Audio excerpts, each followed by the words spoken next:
మొదటి సమూయేలు గ్రంథం 25వ అధ్యాయం 6వ వచనాన్ని దయచేసి మరొకసారి అందరం కలిసి చదువుకుందాం. 6వ వచనాన్ని.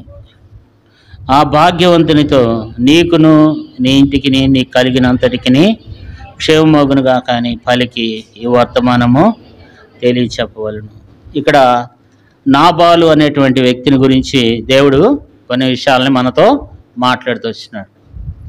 నాబాలు అనేటువంటి వాడు తన పైకి ఎట్లా కనిపిస్తున్నాడంటే 2వ వచనంలో రాయబడింది ఆస్తిపరుడు బహు భాగ్యవంతుడని రాయబడుతూ వచ్చింది.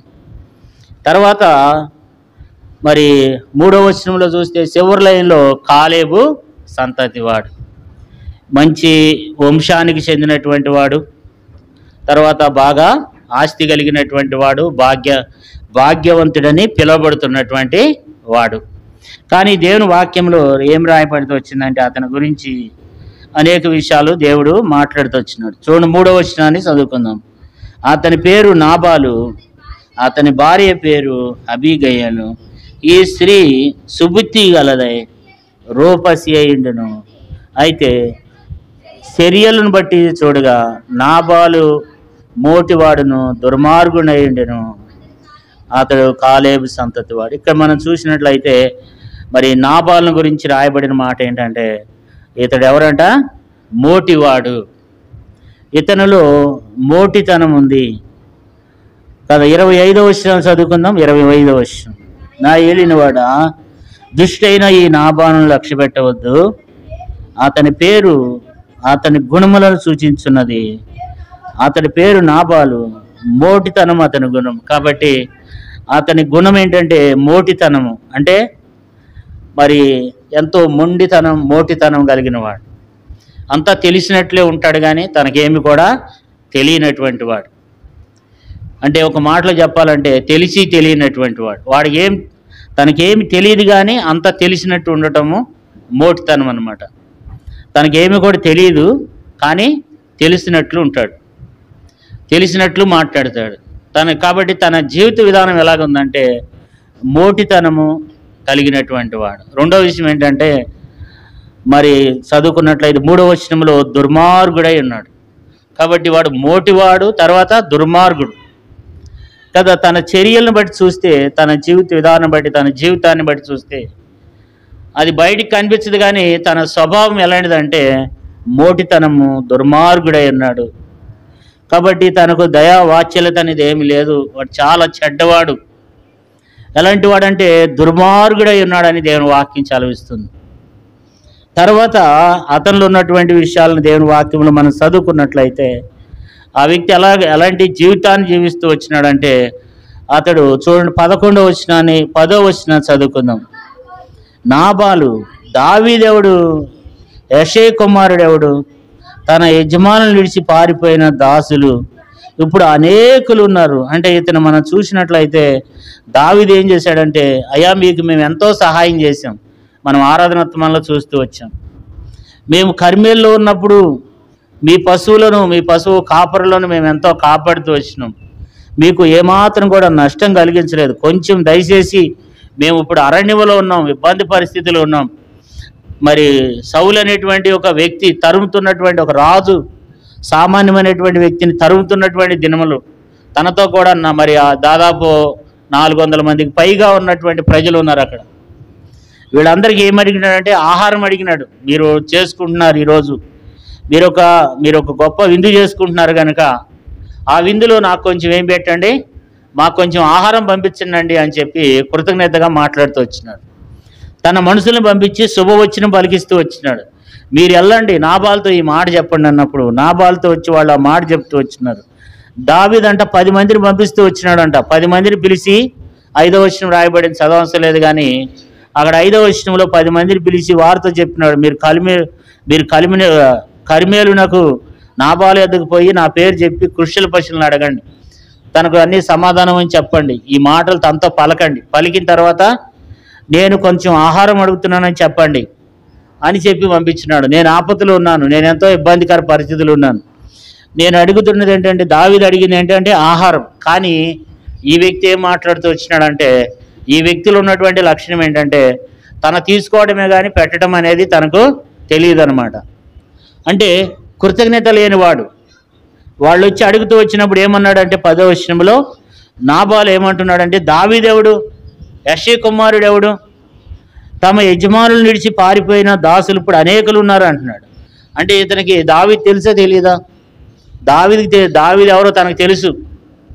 అయ్యట్లా దావీదు అడుగుతున్నాడు అంటే ఏమన్నాడంటే, దావీదెవడయా, దావీదెవడు, యెషే కుమారుడెవడు, తన దాసులు తమ యజమానులు విడిచిపెట్టి పారిపోయిన వాళ్ళు అనేక మంది ఉన్నారు అని చెప్తే మాట్లాడుతూ వచ్చినాడు. దావీదు ఎవరో తనకు తెలుసు. ఎందుకంటే దావీదు గొలియాతును చంపాడన్న సంగతి ఆ ప్రజలందరికీ తెలుసు అనమాట. దావీదు ఎవరు అనేది తనకు తెలిసినప్పుడు కూడా ఏం చేస్తున్నాడు, ఎంతో దురుసుగా మాట్లాడుతున్నాడు. దావీదు ఎవడు, యెషే కుమారుడు ఎవడు అని చెప్పి మాట్లాడుతూ వస్తున్నాడు. ఇది అనేక మంది ఉంటూ ఉన్నారు అని చెప్పి, కొంచెం పిల్లల్ని పట్టుకోండి, కొంచెం డిస్టర్బెన్స్ అవుతుంది, అటు ఇటు పిల్లల్ని తిరగనియొద్దు. పిల్లలు కూడా అనేక మంది వాళ్ళ ఇంకా చూస్తూ ఉంటారు పిల్లలు తిరుగుతుంటే, కాబట్టి అట్లా ఉండొద్దండి దయచేసి, మరి విషయాన్ని గమనించండి. కాబట్టి దావీదెవడు, యెషే కుమారుడెవడు అని చెప్పి దురుసుగా మాట్లాడుతూ వచ్చినాడు కదా. అంటే ఈ వ్యక్తిలో ఏమి లేదంటే కృతజ్ఞత లేని జీవితం అన్నమాట. మరి వాళ్ళైతే ఎంతో సహాయం చేసినారు. తన ప్రజలు ఆ గొర్రెల కాపర్లు కర్మేల్లో ఉన్నప్పుడు, అరణ్యంలో ఉన్నప్పుడు మరి ఏమాత్రం కూడా ఒక్క పశువు కూడా నష్టపోకుండా దావీదు కాపాడుతూ వచ్చినాడు. ఈ దినాన్ని కొంత ఆహారం అడుగుతూ వచ్చినాడు, కానీ వాళ్ళు ఏమన్నాడంటే త్రోసివేస్తూ వచ్చినాడు. ఇప్పుడు దావీదు కోపం వచ్చిందనమాట. కాబట్టి మనం ఇతరులు ఉన్నటువంటి కొన్ని విషయాలను మనం జ్ఞాపకం చేసుకోవాలి. ఎలాంటి వాడంటే మోటివాడు దుర్మార్గుడై ఉన్నాడంట. 10వ వచనం చూస్తే ఇతనిలో ఎంత మాత్రం కూడా కృతజ్ఞత అనే భావము తనలో లేనివాడుగా ఉన్నాడు. అంతేకాదు ఇతడు కఠిన హృదయం కలిగిన వాడు. దేవుని వాక్యంలో మనం చదువుకుందాం చూడండి ఎలాంటి మనస్తత్వాన్ని కలిగి ఉన్నాడు. 14వ వచనం, పనివాడొకడు నాబాలు భార్య అయిన అబీగయాలతో ఇట్లనెను, అమ్మ దావీదు అరణ్యములో నుండి మన యజమానుని కుశల పశువులను అడుగుటకై దూతలను మన యజమానుని దూతలను పంపించగా అతడు వారితో కఠినముగా మాట్లాడు. అంటే ఎట్లా మాట్లాడతాడంట, కఠినంగా మాట్లాడతాడు అనమాట. అంటే తనదు చాలా భయంకరమైనటువంటి కఠిన హృదయం అనమాట.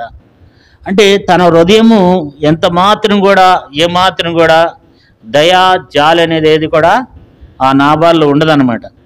ఎలాంటి వాడంటే కఠిన హృదయుడు అనమాట. తన హృదయము చాలా కఠినమైనదని దేవుని వాక్యంలో రాయబడుతూ వచ్చింది. అంతేకాదు 17వ వచనంలో మనం చూస్తే మనం మధ్యలో చివరి భాగం బహు పనికి మాలిన వాడు. ఎలాంటి వాడంట 16వ వచనంలో రాయబడింది, బహు పనికి మాలిన వాడు,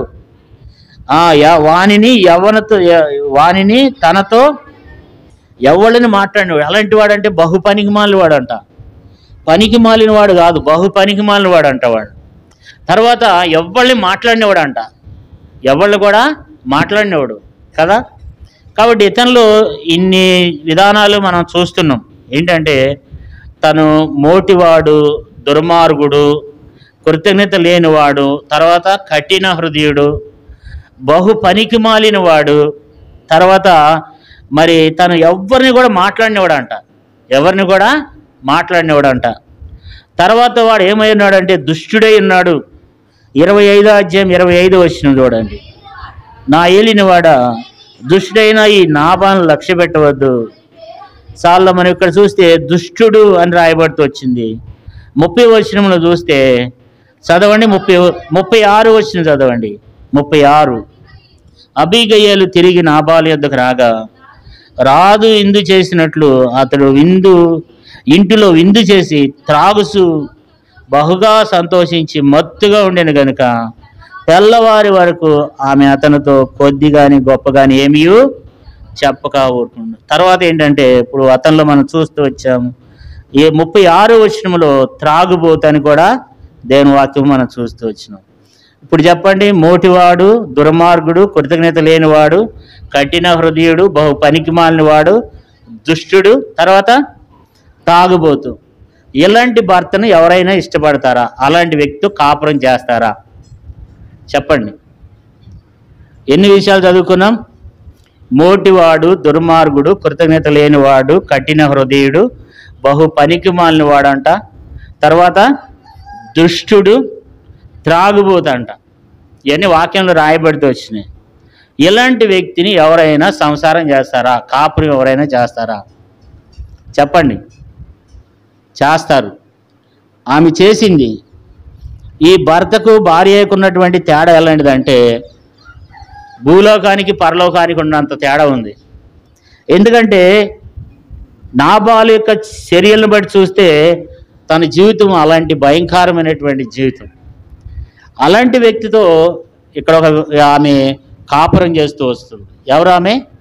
అబీగయల్ కదా. ఇదేనా చాలామంది అంటారు, అన్నా అతడు చాలా చెడ్డవాడు, అలాంటి వాడు, ఇలాంటి వాడు అన్నా, నేను డైవర్స్ ఇచ్చేస్తే ఇక నేను అతను కాపురం చేయలేనన్న. ఇక ఇన్ని రోజుల నుంచి నేను ఎంతో కష్టపడ్డాను కానీ, ఎంతో బాధపడుతూ వచ్చినాను కానీ, ఆ వ్యక్తి మారుతాడు అనుకున్నాను కానీ ఏం చేయలేదు, మార్పు లేదన్నా. ఇక నేను ఆ వ్యక్తితో ఏం చేయను, నేను ఇక కాపురం చేయలేనన్నా, నేను విడాకులు ఇచ్చేస్తానన్నా, నేను డైవర్స్ ఇచ్చేస్తానన్నా అన్నవాళ్ళు ఎంతోమంది ఉన్నారు. కానీ మనము ఆ వ్యక్తి ఎలాంటి వాడైనా, ఎలాంటి భార్య అయినా, ఎలాంటి భర్త అయినా దేవుడు ఇచ్చినాడు కాబట్టి మనం ఏం చేయాలి చెప్పండి?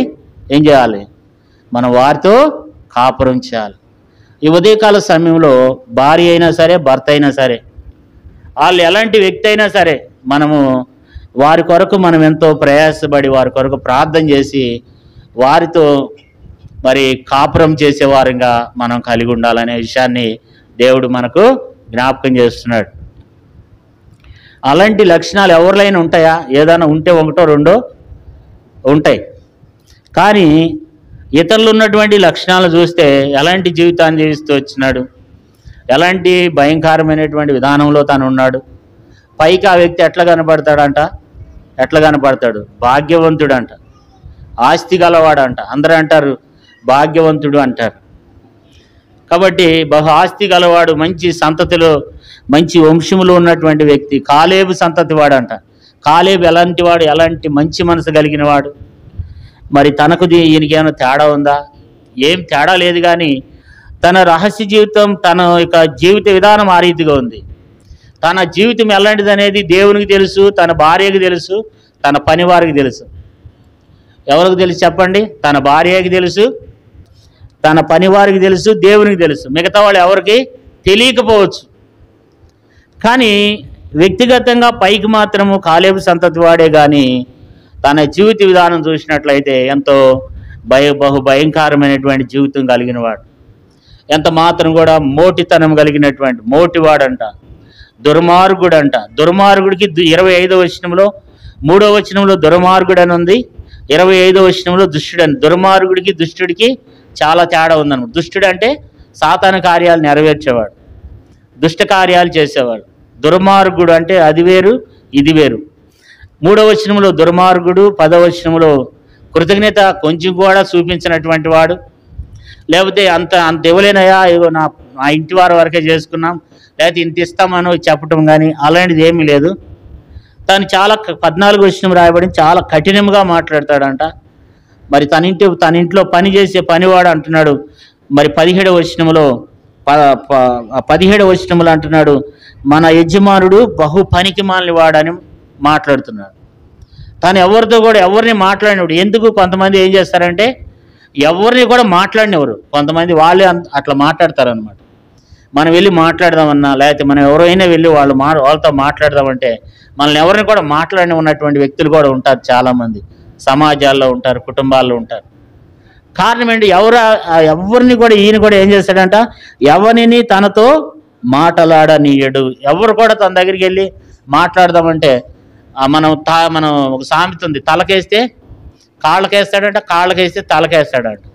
అంటే ఈ వ్యక్తి మనం వెళ్ళి ఒక మాట మాట్లాడితే ఆయన ఇంకొక మాట మాట్లాడతాడు, మనం ఒకటి మాట్లాడితే మనం చెప్పింది ఆయన వినడు.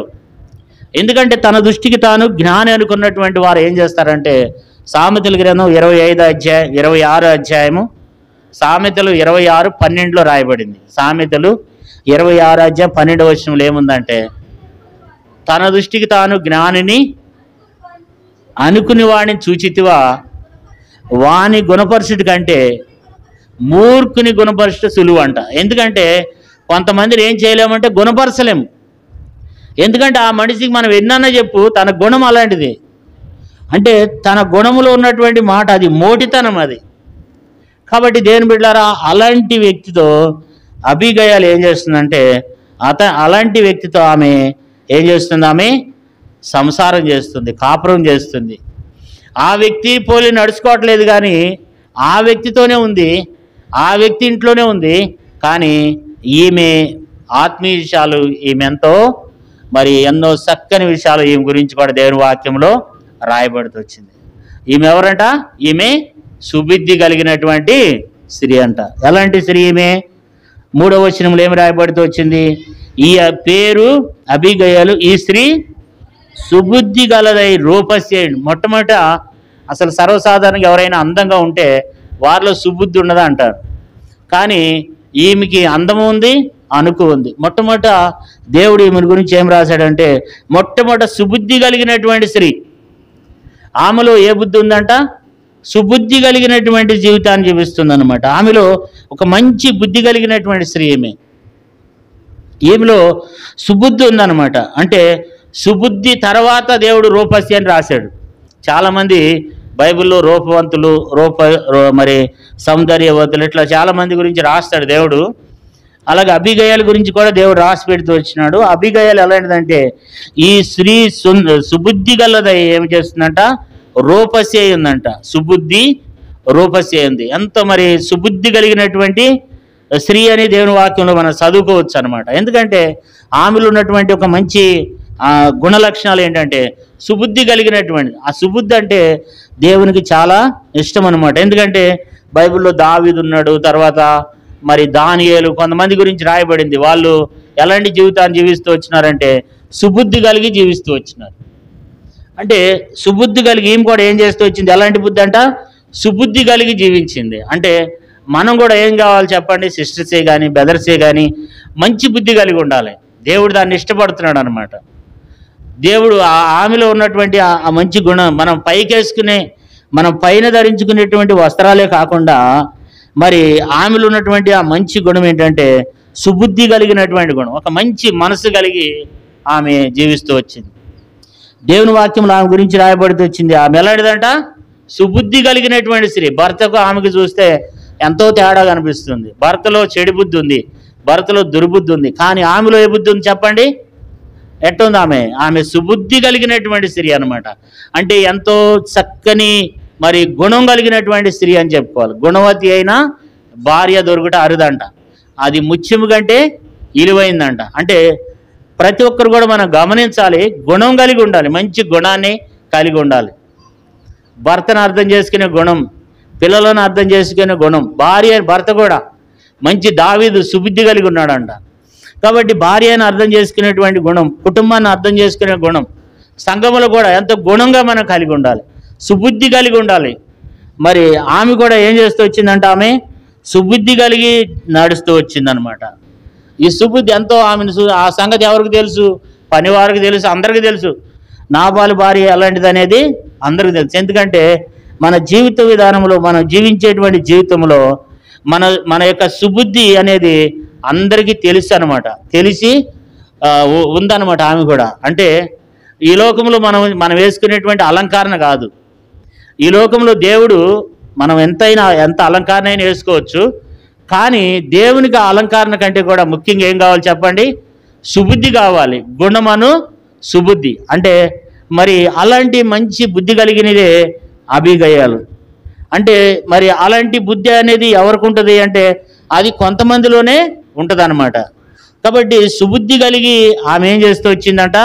జీవిస్తూ వచ్చిందంట. ఈ దినాన మరి ఎంతమందికి ఉంది ఎలాంటి మంచి సుబుద్ధి కలిగి ఎవరు జీవిస్తున్నారు? కానీ ఆమె అయితే ఏం చేస్తూ వచ్చింది? ఆమె ఎంతో సుబుద్ధి కలిగి జీవిస్తూ వచ్చిందంట కదా. కాబట్టి అలాంటి మరి మంచి మనస్తత్వాన్ని కలిగి జీవించింది అబీగయలు. అంటే మనకు కూడా దేవుడు ఏం తెలియజేస్తున్నాడంటే మనం కూడా అలాంటి మంచి సుబుద్ధి కలిగి జీవించాలనేది దేవుడు కోరుకుంటున్నాడు. చూడండి, పేతురు రాసిన 3వ పత్రిక, పేతురు రాసిన మొదటి పత్రిక 3వ అధ్యాయము 3వ అధ్యాయము 4వ వచనం చూడండి. సాధువైనట్టు మృదువైనట్టునైన గుణమును అక్షయ అలంకారము గల మీ హృదయపు అంతరంగ స్వభావము మీకు అలంకారముగా ఉండవలెను, అది దేవుని దృష్టికి మిగుల ఇలువగలదు. దేవుని వాక్యంలో మనం చూస్తే మరి పేతురు రాసిన మొదటి పత్రిక 3వ అధ్యాయం 4వ వచనములో సాధువైనట్టు మృదువైనట్టు మరి గుణమును అక్షయ అలంకారం గల మీ హృదయపు అంతరంగ స్వభావము మీకు ఎట్లా ఉండాలి? అలంకారంగా ఉండవలెను, అది దేవుని దృష్టికి ఎలాంటిదంట? మిక్కిలి ఇలువగలదు అనమాట. అంటే బైబిల్ గ్రంథంలో ఉన్నటువంటి స్త్రీలు మంచి గుణం కలిగి జీవించారు. వాళ్ళు భర్తను పేరు పెట్టి పిలవరు. ఇది చాలామంది భర్తను ఏం చేస్తారు? భర్తను పేరు పెట్టి పిలుస్తూ ఉంటారు. భర్తను ఏది పడితే అది మాట్లాడే వాళ్ళు ఉంటారు. యారా పారా అనేవాళ్ళు కూడా భర్తను పట్టుకుని యారా అనేవాళ్ళు కూడా ఉన్నారు. అరే పోరా, నువ్వెంత, నీ భవిష్యత్తు ఎంత అనేవాళ్ళు కూడా ఈ లోకంలో ఉన్నారు. అట్లా కాదు, మనం ఏం కావాలి చెప్పండి కదండి. భర్తను ఏం కావాలి చెప్పండి. వాళ్ళు ఏం చేస్తూ వచ్చినారు? గుణం అంటే ఏంటి? గుణం అంటే ఏంటి? చూడండి, 5వ వచనం చదవండి. అటువలే పూర్వము దేవుని ఆశ్రయించిన పరిశుద్ధ స్త్రీలను తమ స్వపురుషులకు లోబడి ఉండేటి చేత తమను తాము అలంకరించుకునిది. ఆ ప్రకారం శారా అబ్రహాముని యజమానుడని పిలుచుచు అతనికి లోబడి ఉండెను. మీరును యోగ్యముగా నడుచుకొనుసు కాబట్టి ఏ భయమునకును బెదరికున్న ఎడల ఆమెకి పిల్లలు అవుదురు. కాబట్టి ఆమె ఏం చేస్తూ వచ్చిందంట? ఆమె మేలు చేస్తూ వచ్చింది. 4వ వచనంలో కింద వచ్చిన, అక్కడ 6వ వచనంలో 4 ఉంది. అక్కడ కింద ఏం రాయబడిందంటే మేలు చేస్తూ వచ్చింది. అంటే అలాంటి గుణం అనేటువంటి అక్షయ అలంకారం మనం ధరించుకోవాలని దేవుడు మనతో మాట్లాడుతూ వస్తున్నాడు. కాబట్టి ఆమెలో ఉన్నటువంటిది ఏ బుద్ధి అంట? సుబుద్ధి కలిగినటువంటి స్త్రీగా బైబిల్లో చూస్తున్నాం. తర్వాత ఆమె ఏం చేస్తూ వచ్చిందంటే జ్ఞానం కలిగి జీవిస్తూ వచ్చింది. ఆమె జ్ఞానవంతురాలు. బైబిల్లో రాయబడింది జ్ఞానవంతురాలు తన ఇల్లును కట్టును అని రాయబడింది. అంటే ఆమె ఎంత జ్ఞానం కలిగిందంటే దేవుని బిడ్డలారా, మరి చూడండి, మొదటి సమూయేలు గ్రంథం 25వ అధ్యాయము 17వ వచనం. అయితే మన యజమానునికి అతని ఇంటి వారందరికీ వారు కీడు చేయి నిశ్చయించున్నారు గనుక ఇప్పుడు నువ్వు చేయవలసిన దానిని బహు జాగ్రత్తగా ఆలోచించము. మన యజమానుడు బహు పనికి మాలిన వాడు, ఎవరిని తనతో మాట్లాడనివ్వడనెను. అందుకు అబీగయలు నాబాలుతో ఏమీ చెప్పక త్వరపడి 200 రొట్టెలను ద్రాక్ష తిత్తులను, అంటే ఇక్కడ మనం చూసినట్లయితే ఇప్పుడు ఏం చేస్తుంది? పనివాడు చెప్పాడు, అమ్మా దావీదు తన దాసులను పంపిస్తూ వచ్చినాడు. మన యజమానుడు చూస్తే మంచోడు కాదు. వాళ్ళు ఏం చేశారంటే వారు నిశ్చయించుకున్నారు. 17వ వచనంలో వారు ఏం చేస్తూ వచ్చినారంట? మరి మన యజమానుడి ఇంటి వారందరికీ, అంటే ఒక్క మగపిల్లోని కూడా ఉంచొద్దని తీర్మానం చేసుకున్నాడంట. తీర్మానం చేసుకుని వాళ్ళు తీర్మానం చేసుకున్నారు, వాళ్ళందరూ వస్తారు, వచ్చి మన యజమానుడితో సహా ఒక్క మగ మనిషిని కూడా ఉంచరు. వాళ్ళు వచ్చి అందరిని చంపేసేస్తారమ్మా, నువ్వు కొంచెం ఆలోచించు అని చెప్పినప్పుడు తన భర్తను కాపాడుకోవడానికి అక్కడికి వెళ్ళి నాబాలుకి వెళ్ళి చెప్పలేదు. ఎందుకంటే నాబాలుకి చెప్తే ఆల్రెడీ ఫుల్గా తాగున్నాడు, ఫంక్షన్లో ఫుల్గా తాగున్నాడు. ఇప్పుడు వెళ్ళి సమాచారం చెప్పామనుకో, దావీదు ఏం చేస్తాడు? నువ్వు ఉండు అంటాడు. ఎందుకంటే ఫుల్గా మొత్తంలో ఉన్నాడు. కాబట్టి ఇప్పుడు ఆమె ఏం చేసిందంటే, మీరు నాబాలుతో ఈ మాట చెప్పొద్దు, మీరేం చేయాలంటే కొంత ఆహారం తీసుకోనండి. అక్కడ ఏమేమి రాయబడి 18వ వచనంలో చదవండి. 18. అందుకు అబీగయలు నాబాలుతో ఏమీ చెప్పక త్వరపడి 200 రొట్టెలను 2 ద్రాక్ష తిత్తులను వండిన 5 గొర్రెల మాంసమును 5 మానికల వేయించిన ధాన్యమును 100 ద్రాక్ష గెలలను 200 అంజూరపు అండలను గార్ధబాం మీద వేయించి, మీరు నాకంటే ముందుగా పోవుడి, నేను వెనక వచ్చేదనని తన పనివానికి ఆజ్ఞయించి. కాబట్టి ఈమె ఎంత జ్ఞానవంతురాలంటే తన కుటుంబాన్ని ఏం చేస్తుంది? ఆమె కట్టుకోవాలి. ఎందుకంటే నాబాల్లాగా ఉంటాం. నాబాల్ లాంటిది కాదు ఆమె. నాబాలు ఎలాంటి వాడు అంటే, నాబాలు అయితే మోటివాడు, వినడు, మాట వినడు, జరిగే విషయాలు తనకు తెలియదు. ఇప్పుడు అందుకే ఆమె ఏం చేస్తుందంటే, మీరు త్వరగా వెళ్ళండి అని చెప్పి ఆమె ఏం చేస్తుందంటే జ్ఞానంతో ఆలోచించి ఏం చేస్తూ వచ్చింది ఆమె, మరి తన భర్తను కాపాడుకుంటుందన్నమాట. వెంటనే కావాల్సినవి వండుకొని తీసుకుని వెళ్ళి దావీదుకి ఎదురుగుండగా వెళ్ళిపోయి దావీదు దగ్గర ఎంతో ప్రీతిగా మాట్లాడి, మరి దావీదు అంట 400 మందితో దావీదు ఏం చేస్తున్నాడు, వచ్చేస్తున్నాడు అంట. 13వ వచనం రాయబడింది.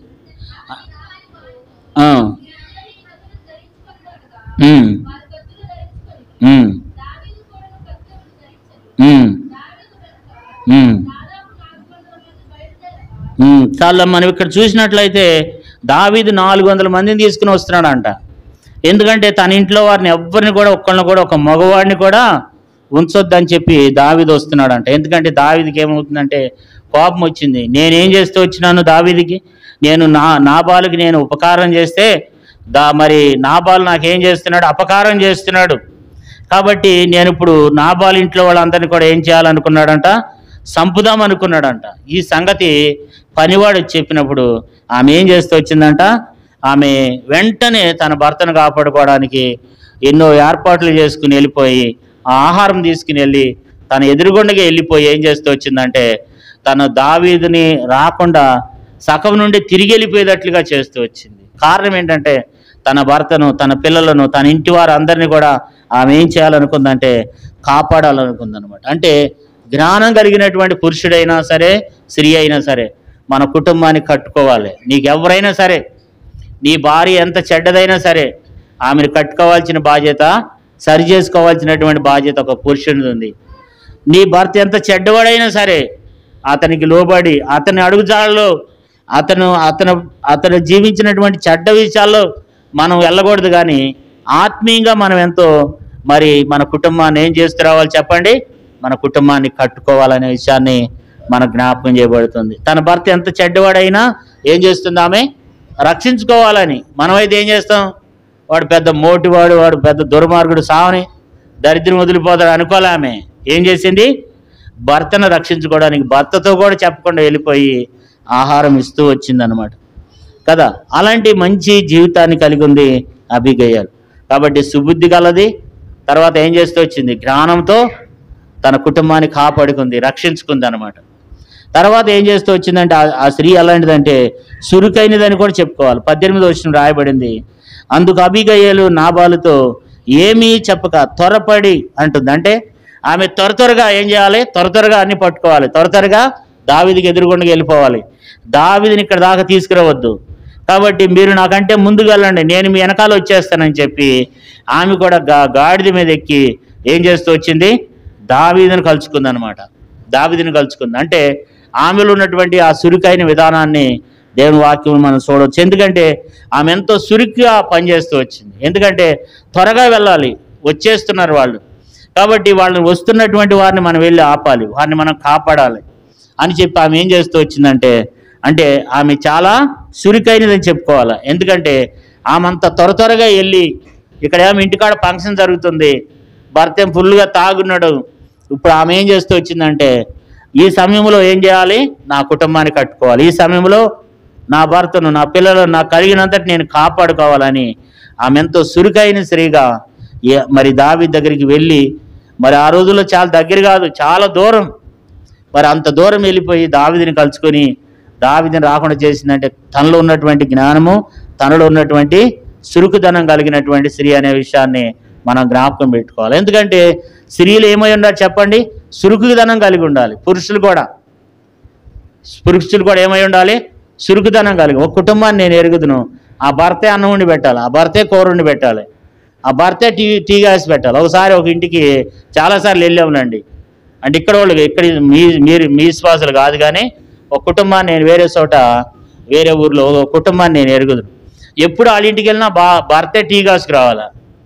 ఒకసారి వెళ్తే ఆమె ఏమంటుంది తెలుసా అండి భర్తని, ఏంటయ్యా ఇది, ఏం పెట్టడం ఇది, ఇంత చక్కెర భోజనం వాళ్ళు ఎడ తాగుతారు చెప్పు అంటే. కొంతమంది ఎట్లా ఉంటారండి, ఇంకో కుటుంబాన్ని నేను ఎరుగుదును, ఆ భర్తే లేవాలా, అన్ని శుభ్రంగా ఓడవాలా, ఆయనే అంట్లు తోవాలా, ఆయనే వంట చేసి ఆయనే టీ గ్యాస్కి వచ్చి ఆమెకి ఇస్తే తాగుతుంది. ఇలాంటి మరి భార్యలు కూడా ఎలాంటి వారు అయి ఉండాలంటే చురుకుదనం కలిగి ఉండాలి. కొంతమంది భర్తలు ఏం చేస్తారు, అసలు వాళ్ళు ఏ పని చేయరు, ఎంతో వాళ్ళు సోమతనంగా ఉంటారు. మనం అలాగ ఉండకూడదు. నిలబడి నేనైనా కూర్చుని మనం ఏమై ఉండాలో చెప్పండి, మనం ఎంతో చురుకుదనం కలిగి ఉండాలి. ఆమె కూడా ఎలాంటి అది అబిగయాలు కూడా ఎలాంటి పని చేస్తూ వచ్చింది, అక్కడ ఎంతో చురుకుదనం కలిగి జీవిస్తూ వచ్చింది అబిగయాలు. అలాంటి జీవితాన్ని మనం కలిగి ఉండాలనే విషయాన్ని జ్ఞాపకం చేస్తున్నాడు. అబిగయాలు ఉన్నటువంటి విషయాలు మనం చూసినట్లయితే ఆమె ఎంతో సుబుద్ధి కలిగినటువంటి స్త్రీ, తర్వాత ఎంతో జ్ఞానవంతురాలు, చురుకైనది కదా. అంతేకాదు దావీదుకి మేలు చేశాడు. ఇప్పుడు ఆమెలో ఉన్నటువంటి 4వ విషయాన్ని మనం చూసినట్లయితే మరి దావీదు మనకు మేలు చేశాడు, మనం కూడా దావీదుకి ఏం చేయాలి, మేలు చేయాలి. అంటే ఆమె ఒకళ్ళు మేలు చేస్తే ఆమె ఏం చేసింది, మళ్ళీ తిరిగి మేలు చేయాలనేటువంటి గుణం కలిగిన స్త్రీ ఆమె. దావీదు ఏం చేశాడు, మన పశువులను మన పనివారిని అన్నిటిని దావీదు కాపాడుతూ వచ్చినాడు. కాబట్టి ఇప్పుడు దావీదుకి నేనేం చేయాలి, మేలుకు ప్రతిగా మేలు చేయాలి, మేలుకు ప్రతిగా మేలు చేయాలి. అంటే ఈమె ఎలాంటిదంటే మేలు చేసే గుణం కలిగినటువంటిది అనమాట. దావీదు మనకు మేలు చేశాడు కాబట్టి మనం కూడా దావీదుకి ఏం చేయాలి, మేలు చేయాలి. బైబిల్లో రాయబడింది, గలతీయులకు రాసిన పత్రిక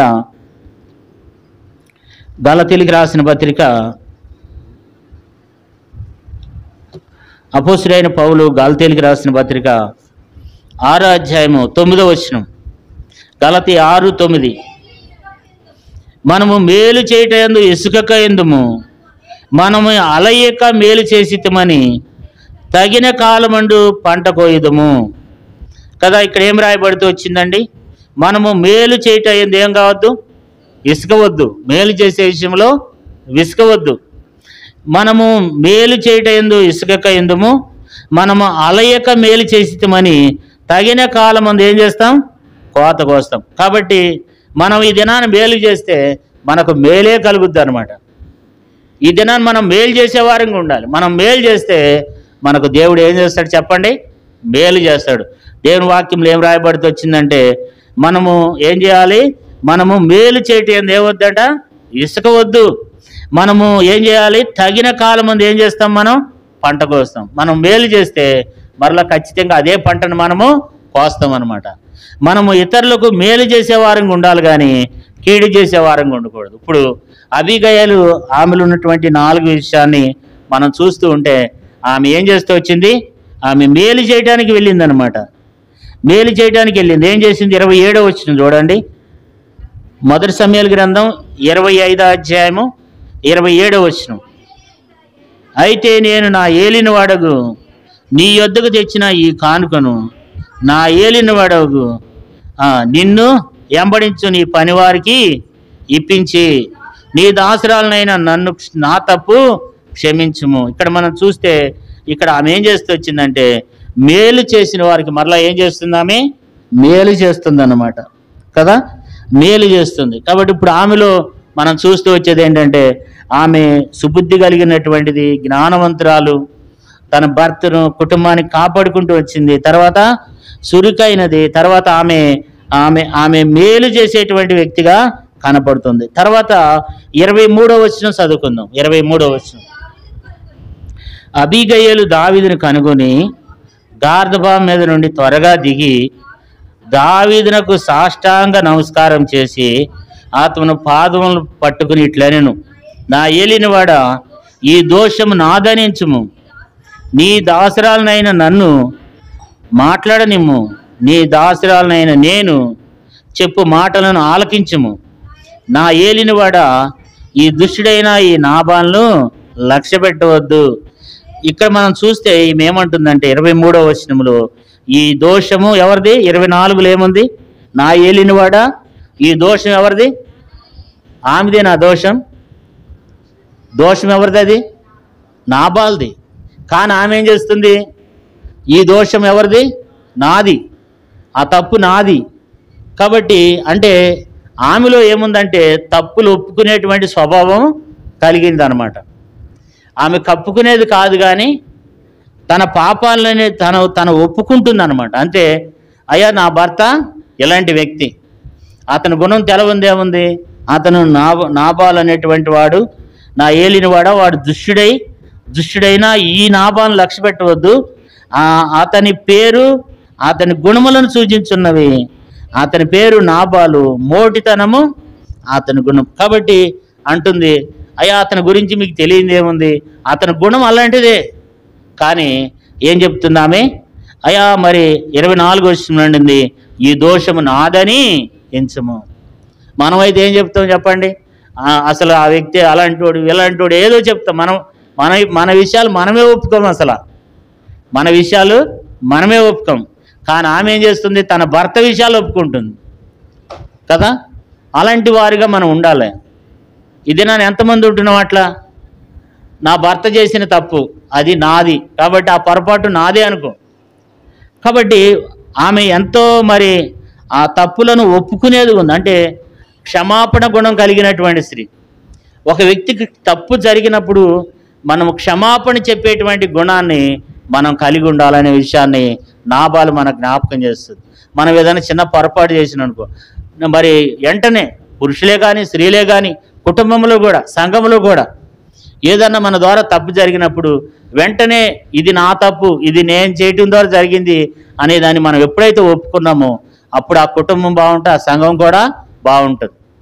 ఎప్పుడైనా మీ కుటుంబాల్లో ఏదైనా పొరపాటు జరిగినప్పుడు వెంటనే ఈ తప్పు నాది అని ఒప్పుకున్నట్లయితే అది ఎంతో బాగుంటుంది కదండి. ఉదాహరణకు పాలు పొంగిపోయినాయి అనుకో, ఏంటి పాలు పొంగిపోయినాయి ఎక్కడికి వెళ్ళావు అని అడిగినప్పుడు ఏం చెప్పాలి? అయ్యా క్షమించండి, కొంచెం అది నాదే పొరపాటు, కొంచెం అటు వెళ్ళాలంటే ఏం పోద్ది? అంటే మనిషి ఒక మాట్లాడే మాటను బట్టే ఉంటుంది అనమాట. అందుకని ఏమన్నాడు? నీ మాటను బట్టి నువ్వు పట్టబడతావు అన్నాడు. కొంతమందికి నోటుదోల ఎక్కువ కదండి, నోటుదోల ఎక్కువ. మనం మాట్లాడే మాట ఎట్లా మాట్లాడాలి? చాలా చాలా ఎట్లా మృదువైన మాట క్రోధమును చల్లారుస్తుందంట. సామెతలు 15 మొదటి వచనం రాయబడింది. అంటే మనం మాట్లాడే మాట ఎట్లా మాట్లాడాలంటే మృదువైన మాటగా మాట్లాడాలి. ఇప్పుడు దావీదు కోపంతో వస్తున్నాడు. దావీదు ఇప్పుడు కోపంతో వస్తుంటే ఆ మాట్లాడినటువంటి మృదువైన మాట ఏం చేసిందంటే దావీదును ముందుకు రాకుండా చేసింది, దావీదు వెనక్కి తిరిగేలేదట్లు చేసింది కదా. ఆ మాట ఏంటంటే మృదువైన మాట. అది మనం కూడా ఏం చేయాలంటే ప్రతి విషయంలో కూడా మనం ఏం కావాలి? మృదువైన మాటలు మాట్లాడాలి. మన మాటకు ఇతరులు లోబడాలి అని అంటే మనలో ఏముండాలి? మనలో ఆ మృదువైన మాటలు మనం మాట్లాడే వారిగా నీవుని మనం కలిగి ఉండాలి కదండి. ఇలాంటి వ్యక్తులను దేవుడు కావాలని కోరుకుంటున్నాడు. మరి అబీగయల్ అంటే స్త్రీ ఏం చేస్తూ వచ్చిందంటే మరి ఆమె క్షమాపణ గుణం కలిగినటువంటిది అనమాట. అంటే వెంటనే తన తప్పులను ఒప్పుకునేటువంటి వ్యక్తిగా మనం బైబిల్లో చూస్తూ ఉన్నాం కదండి. మన పొరపాటులను లేదా ఎవరైనా మన విషయంలో తప్పని అనుకున్నప్పుడు వెంటనే మనము అన్నా సారీ అన్న, క్షమించండి అన్న, అక్క క్షమించండి అన్న అనేసరికి ఏమవుతుంది అది కదండి. కాబట్టి మన మాట అలాగ ఉండాలని దేవుడు కోరుకుంటున్నాడు. ఎందుకంటే మరి ఇళ్లలో కూడా స్త్రీలు ఎలాగ ఉండాలి చెప్పండి? మృదువైన మాట కలిగి ఉండాలి. పురుషులు కూడా మృదువైన మాట కలిగి ఉండాలి కదండి. స్త్రీలైన వారు కూడా ఏం కలిగి ఉండాలి? మృదువైన మాట కలిగి ఉండాలి. ఆ మాటను బట్టి కూడా నీ భర్త నిన్ను ప్రేమించవచ్చు అనే విషయాన్ని మనకు జ్ఞాపకం చేయబడుతుంది. ఎందుకంటే అలాంటి మృదువైన మాటను బట్టి కూడా మన కుటుంబం ఎంతో కట్టబడుతుంది అనమాట. మన కుటుంబం కట్టబడే కుటుంబంగా ఉండాలి. కాబట్టి అలాంటి జీవితాన్ని నీవునే మనం కలిగి ఉండే వారంగా మనం కలిగి ఉండాలి. ఆ మృదువైన మాట లేదనుకోండి, నేనే చేయాలా, నువ్వు చేసుకో, ఏంటి నువ్వు చేసేది, తొక్క ఇట్లా మాట్లాడేమనుకోండి ఏమై చెప్పండి. అందుకనే తెలంగాణలో ఒక మాట ఉందన్నమాట, నోరాడితే చెయ్యాడిద్దంట, నోరాడితే చెయ్యాడిద్దంట. మన నోటి నుండి వచ్చేటువంటి దురుసు మాటలకు పురుషులు ఏం చేయాల్సి వస్తుంది చెప్పండి? కొడుతూ ఉంటారన్నమాట. అంటే పురుషులైన వారు అట్లా కొట్టకూడదు. ఎందుకంటే పురుషుడు ఏం చేయాలి? భార్యని ప్రేమించాలి. పురుషుని విషయంలో దేవుడు ఏమన్నాడు? నిన్ను వాళ్ళే నీ భార్యని ప్రేమించమన్నాడు. కాబట్టి అట్లాంటి జీవితాన్ని మనం కలిగి ఉండాలి. ఆమె అలాంటి మృదువైనటువంటి మాట అబీగయలు పలుకుతూ వచ్చిందనమాట కదా. అలాంటి అబీగయలు ఇప్పుడు మనం ఆమెలో చూస్తూ ఉన్నాం. మరి ఇక్కడ రాయబడిన మాటలను బట్టి నేను రాత్రి ధ్యానం చేస్తూ వచ్చినాను అనమాట. మరి రాయబడిన మాటలను బట్టి మనం ఇక్కడ చూసినట్లయితే ఆమె సుబుద్ధి కలిగిందని రాయబడుతూ వచ్చింది. ఆమె ఎంతో జ్ఞానంగా తన కుటుంబాన్ని, తన భర్తను కాపాడుకుంది. తర్వాత ఆమె ఎంతో చురుకైనదిగా ఉంది కదా. మనం కూడా ఏం కలిగి ఉండాలి చెప్పండి? స్త్రీలు చేసే పనులు స్త్రీలు చేయాలి, పురుషులు చేసే పనులు పురుషులు చేయాలి. కొంతమంది ఎట్లా ఉంటారండి? ఎంతవరకు పిల్లలను ఎవరికి అప్పగిస్తారు? ఆ భర్తకే అప్పగిస్తారు. నువ్వే చూసుకో, నువ్వే చేసుకోమంటారు. అట్లా ఉండకూడదు. మనం ఒక మంచి భక్తి కలిగి ఉండాలి. మనము మరి ఆమెలో 4వ విషయాన్ని మనం చూస్తూ వచ్చినాం. ఎట్లా ఉంది ఆమె మేలుకు మేలు చేస్తుంది. మేలు చేసిన వారికి మరలా తిరిగి మేలు చేసే గుణం కలిగింది. ఆమె క్షమాపణ వేడుతుంది, క్షమాపణ కోరుకుంటుంది. ఆమెలో ఆ క్షమాపణ చెప్పేటువంటి గుణము ఆమెలో ఉంది. తనవే కాదు, తన భర్త విషయంలో కూడా ఆమె అంటుంది, ఆ తప్పు నాదనించయ్యా అని చెప్పి దావీదు దగ్గర ఏం చేస్తూ వచ్చింది, ఆమె సాగిలపడింది అనమాట. ఈ తప్పు క్షమించు. 28వ వచనం చూడండి.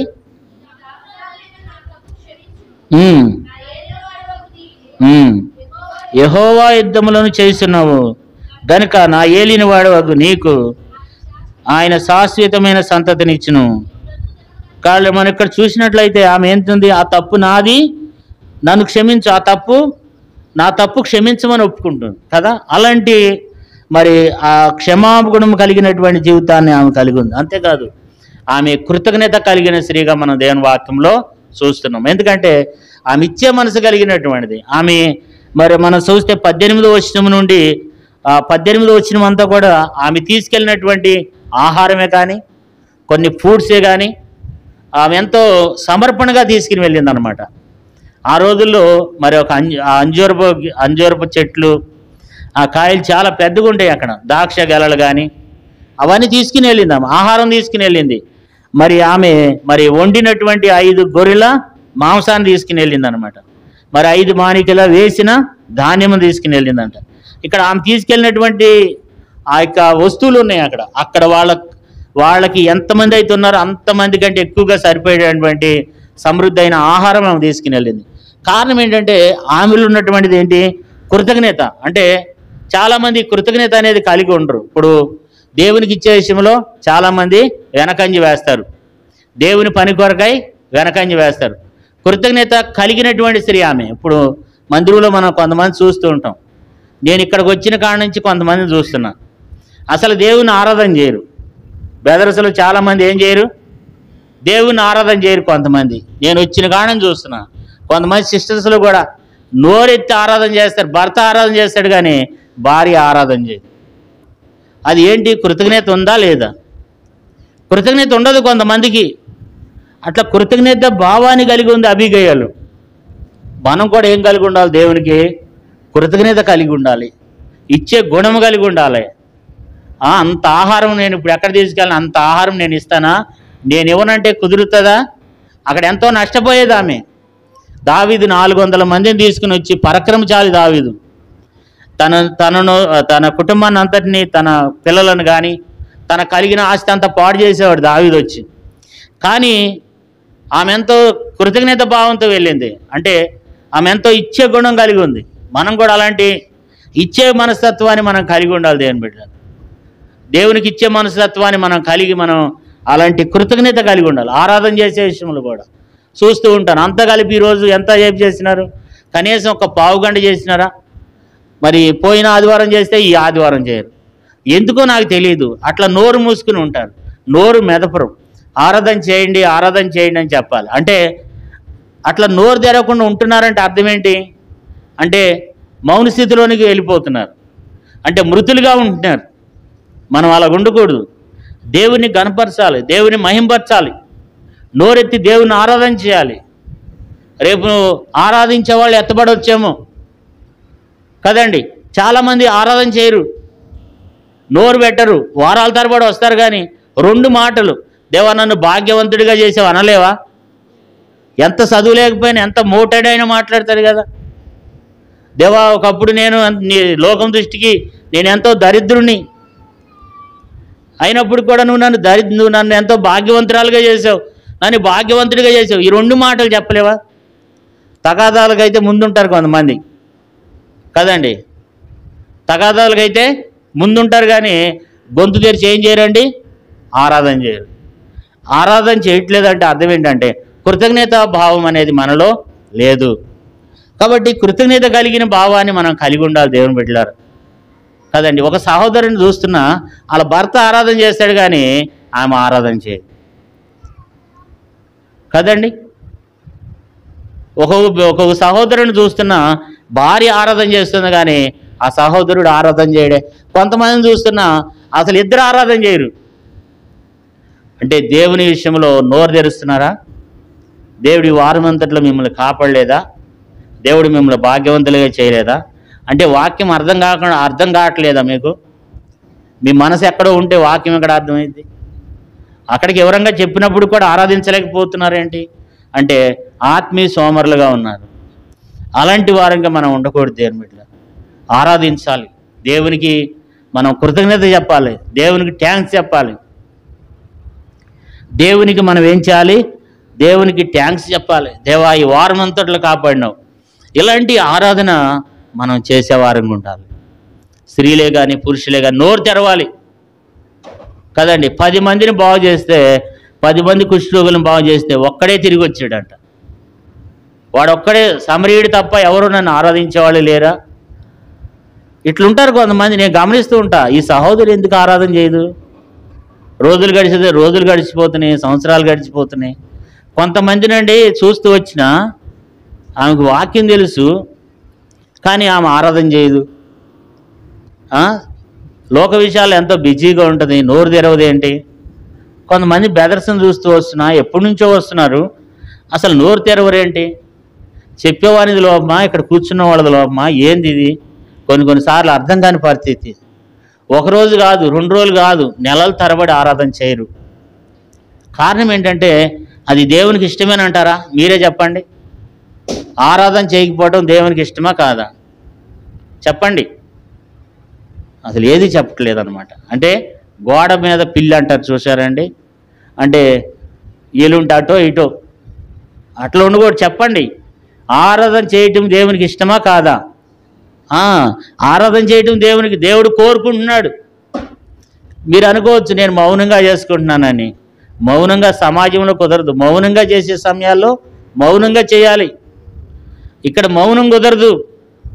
నీ స్వరాన్ని వినాలని నేనెంత కోరుతున్నా, నీ స్వరాన్ని వినాలని దేవుడు ఇంకా కోరుతున్నాడు. నీకు అక్షరం వచ్చినా రాకపోయినా, నువ్వు సరిగా చేసినా చేయకపోయినా, దేవుడు నీలో నుంచి ఏం కోరుకుంటున్నాడు? ఆరాధన కోరుకుంటున్నాడు. కాబట్టి ఆరాధించే వారంగా, అంటే ఆ కృతజ్ఞత భావాన్ని మనం కలిగిన వారుగా ఉండాలి. కాబట్టి ఈమె కూడా ఏం చేస్తూ వచ్చింది? కృతజ్ఞతగా అనేకమైనటువంటివి దావీదు యొద్దకు తీసుకుని వెళ్ళినట్లుగా మనం చూస్తున్నాం. ఇప్పుడు ఈమెలో అనేక విషయాలు మనం చూస్తూ వచ్చినాము. అయితే ఇక్కడ రాయబడలేదు, కానీ కొన్ని విషయాలు రాయబడ్డాయి, అవి చూస్తూ వచ్చినాం. కొన్ని విషయాలు మనము దేవుడిచ్చిన తలాంపులను బట్టి మనం చూస్తూ వచ్చినాం. ఆమె యొక్క జీవిత విధానంలో ఆమె ఎలాంటి జీవితాన్ని జీవిస్తూ వచ్చిందంటే, ఆమె ఎంతో సుబుద్ధి కలిగి జీవించిందంట. ఆమె ఎంతో జ్ఞానం కొద్దీ తన కుటుంబాన్ని, తన పిల్లలను కాపాడుకుంది. ఆమె ఎంతో చురుకైనదిగా పనిచేస్తూ వచ్చింది కదా. చురుకైన వారిగా ఉండాలండి, ఏకునే లేవాలి. కాబట్టి ముఖ్యంగా స్త్రీలు ఏకునే లేవాలి. కాబట్టి అలాంటి అనుభవాన్ని మనం కలిగి ఉండాలి. తర్వాత ఆమె మేలుకు ప్రతిగా మేలు చేస్తూ వస్తుంది.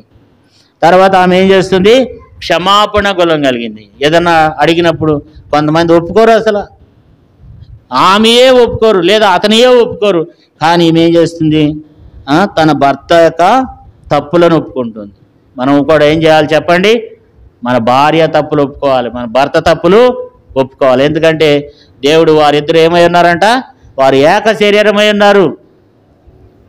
ఎప్పుడు కూడా మీరు విడివిడిగా కాదు. ఆ లక్షణం ఏంటంటే దేవుడు మమ్మల్ని ఏం చేశాడు? పురుషుడు తన తల్లిదండ్రులు నిడిచి తన భార్యను హత్తుకుని వాళ్ళను వారు ఏమై ఉన్నారట? ఏక శరీరమై ఉన్నారు. భర్త గురించి చెడ్డగా మాట్లాడకూడదు, భార్య గురించి చెడ్డగా మాట్లాడకూడదు. చేసినా సరే ఆ తప్పు నాది, నా భర్త చెడ్డోడే, లేకపోతే నా భార్య చెడిందే, అయితే ఆ తప్పు నాది అని ఆమె ఏం చేస్తుంది?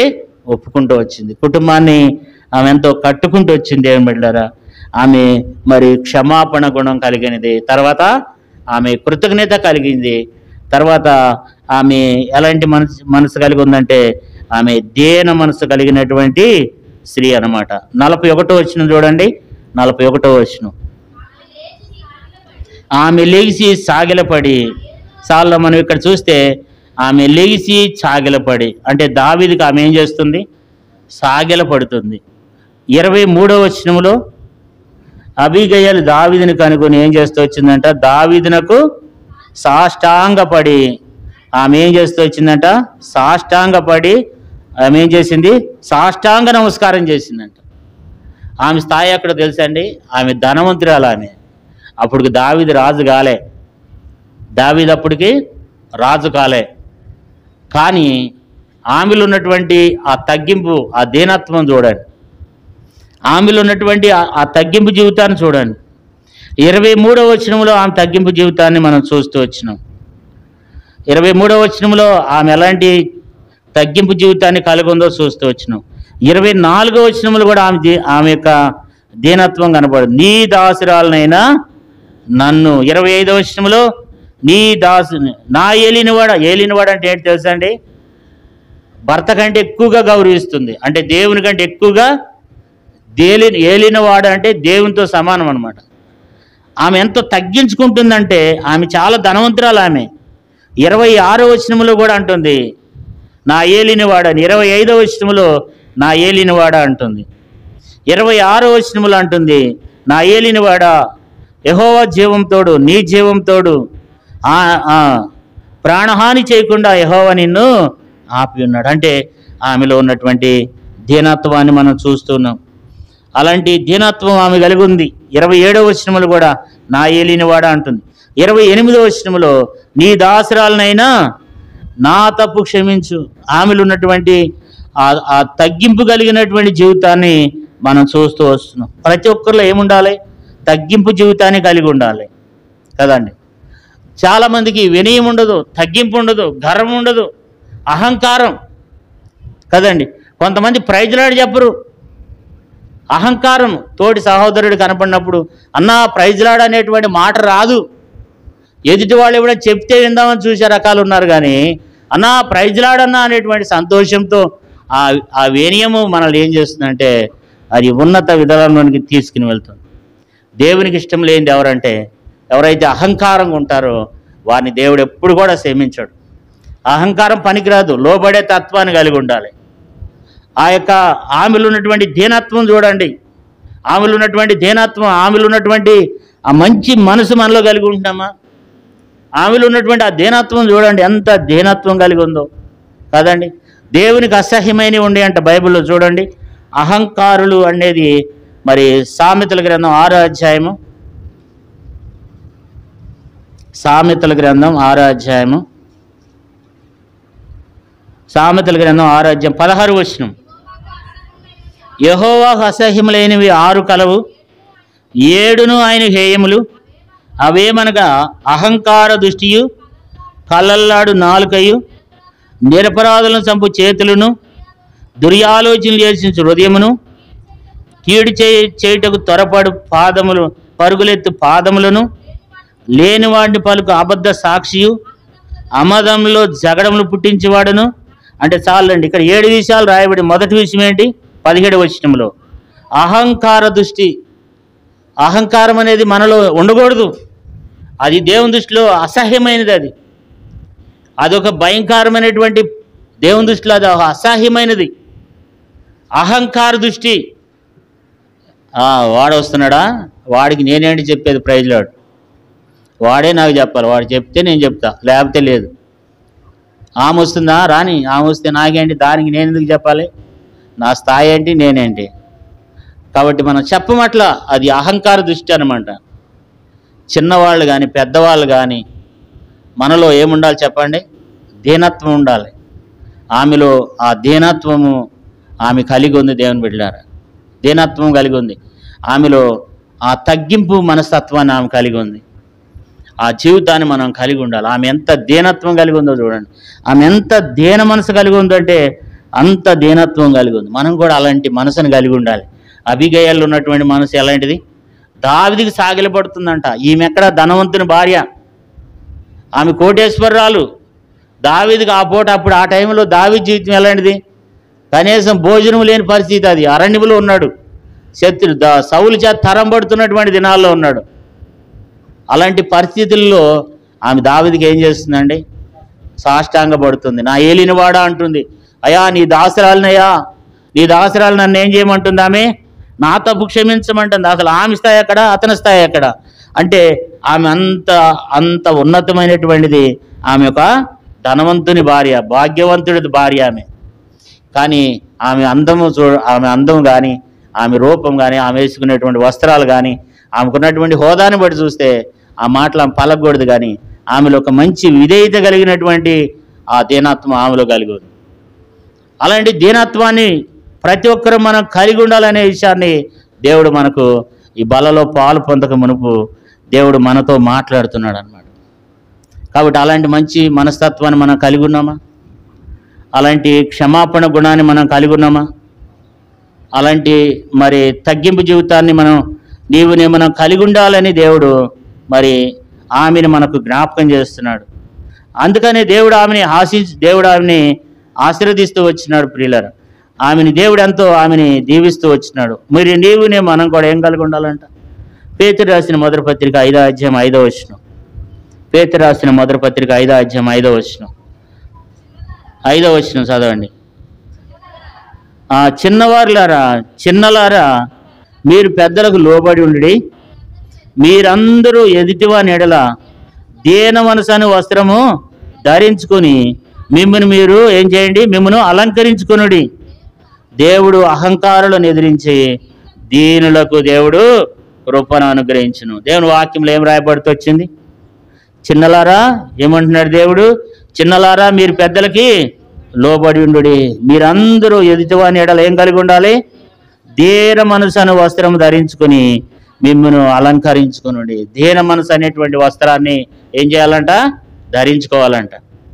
దీన మనసు అనేటువంటి వస్త్రం. అలాంటి దేవుడు ఎప్పుడు కూడా మనం గమనించండి, దేవుడు ఎప్పుడు కూడా మనలో ఉన్నటువంటి దీనత్వాన్ని చూసేటువంటి దేవుడు అన్నమాట. దేవుడు అహంకారులను ఎదిరించి దీనులకు కృపనిస్తాడు. తగ్గించుకోవాలి. మనం ఏం చేయాలి? తగ్గించుకోవాలి. కాబట్టి మనం విధేయత కలిగి ఉండాలి. ప్రతి మనుషుని ఎడల, ఎదుటి వాని ఎడల ఏం కలిగి ఉండాలంట?